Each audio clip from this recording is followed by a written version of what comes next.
केंद्रानं पारित केलेल्या रिअल इस्टेट बिलची अंमलबजावणी करणारं महाराष्ट्र हे पहिलं राज्य ठरणार आहे आणि त्या संदर्भातलं नोटिफिकेशन राज्य सरकारनं काढलेलं असून थोड्याच वेळात वेबसाईटवरती सुद्धा ते अपडेट केलं जाईल। सरिता कौशिक आपल्यासोबत आहे। सरिता, काय माहिती?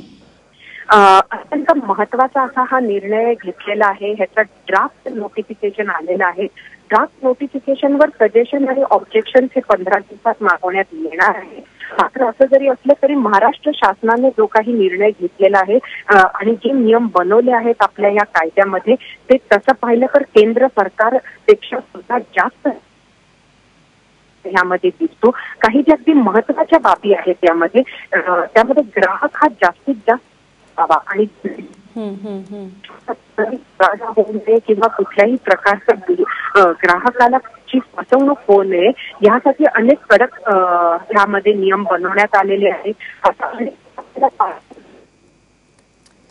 निश्चितपणे खूप महत्त्वाचं हे विधेयक आहे। सरिता, धन्यवाद या माहितीबद्दल। आणि हे रिअल इस्टेट विधेयक नेमकं काय आहे आपण जाणून घेऊया।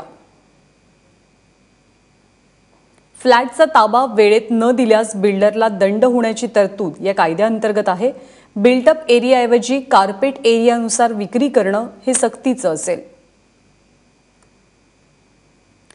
प्रकल्पात बदलासाठी 2/3 खरेदीदारांची सहमती ही आवश्यक असणार आहे।